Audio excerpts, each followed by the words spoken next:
Welcome to my channel Forgotten Indian King Vertical Bar, the forgotten flame of Chotanagpur's tribal resistance, Vertical Bar, Raghunath Mahato. Introduction. In the dense forests and undulating hills of Chotanagpur, long before the thunder of colonial boots shook the subcontinent, a brave voice of defiance rose from the heart of tribal India.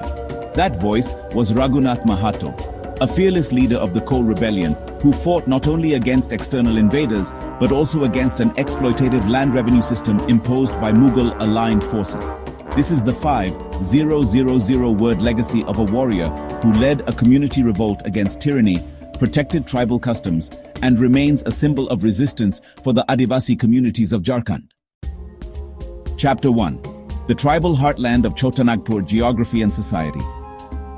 The Chotanagpur Plateau spans parts of modern-day Jharkhand, Odisha, Bihar, and Chhattisgarh, and is home to indigenous tribes such as the Mundas, Orayons, Hos, and Santals. Their communal land ownership, animistic beliefs, and clan-based social order kept them insulated from the hierarchical world of feudalism and kingship. Their life revolved around forests, rivers, and ancestral lands, an ecosystem of self-sufficiency, spiritual connection, and resistance to external authority. Chapter 2. The Mughal encroachment. While the Mughals established administrative control over the plains of Bengal, Bihar, and Odisha, Chotanagpur remained a frontier.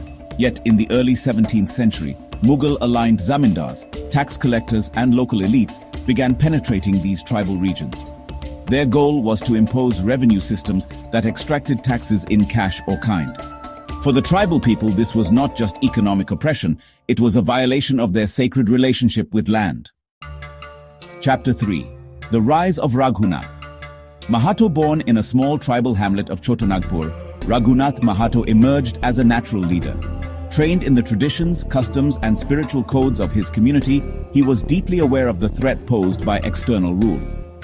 As Mughal-appointed landlords began seizing forest lands, converting village heads into tax agents, and disrupting the tribal balance, Raghunath mobilized village after village to resist. He was not just a warrior, he was a teacher, priest, and tactician who unified disparate tribes under a common cause. Chapter 4. The Kol Rebellion begins.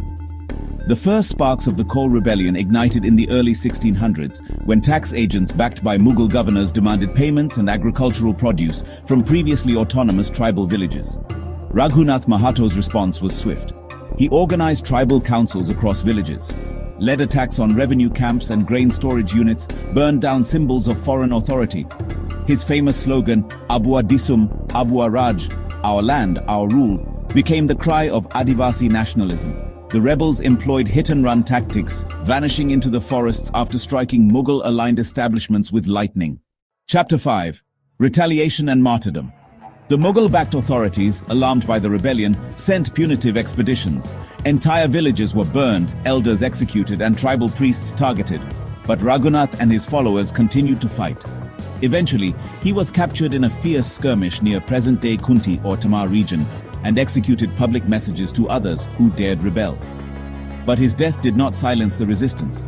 It spread like wildfire, inspiring further uprisings in Palamu, Singhbhum, and Ranchi regions. Chapter 6.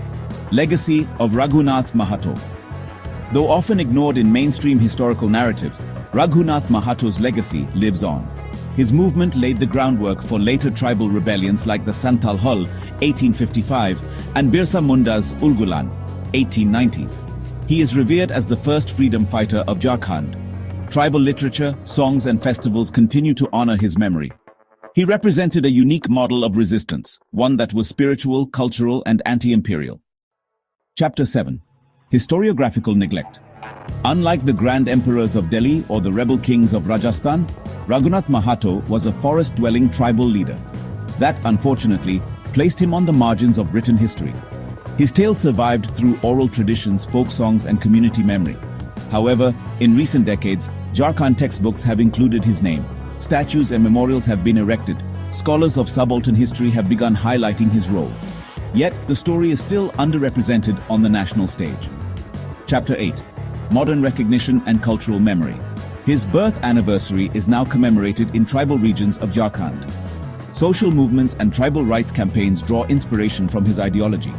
Institutions are demanding that he be honored at the national level, akin to Bhagat Singh or Mangal Pandey.